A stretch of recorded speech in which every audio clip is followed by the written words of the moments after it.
What's your reaction upon hearing about deadly force being authorized during the raid on your father-in-law's home?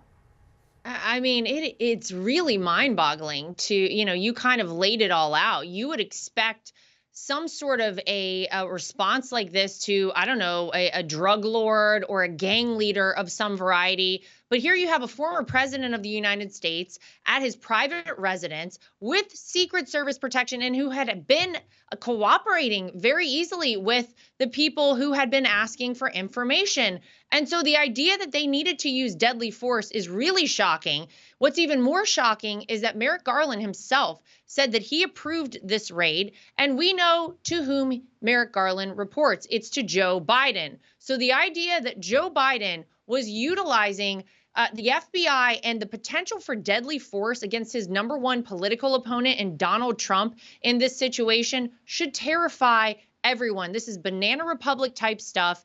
It's one of those things where people look at this entire situation, but specifically that, and they say, wow, if they can do this sort of thing to a former president, to a guy like Donald Trump, then what does that mean for the rest of us? It is really scary, and it is all the more reason that we must win this upcoming election. These sort of tactics, the communist tactics that they have utilized to try and stop Donald Trump, the way they have gone about everything has been completely un-American in its nature.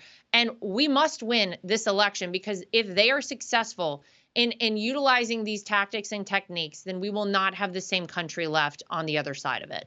No, that's exactly right. I mean, we talk about how the left, they keep stooping lower and lower. And I think, wasn't it Eric Holder back in the day who says when they go low, we kick them? So I think exactly. So I think this really is proving that point. And I know I keep hearing along, this is the FBI's excuse right now. Their own statement in response, right, is that, well, this is just normal. Whenever there's law enforcement raids, the potential for violence is always there. But that's not normal. Like you said, this is a former sitting president of the United States under Secret Service protection. The fact that they would ever try and box him into a situation that could produce violence, that in itself is scary. It should be a no-go whatsoever, because with Biden and his classified documents that he actually had illegally, and Special Counsel Robert Hur let him off and went, well, he's a nice old guy who forgets things, and so we're just going to turn a blind eye to what he actually did illegally. But do you think Biden ever came under any kind of threat of having the feds raid his home, essentially at gunpoint with deadly force being authorized? Because I don't think so. No, yeah, I'm sure he did not. And to your point, Donald Trump had the ability as president of the United States to classify and declassify information.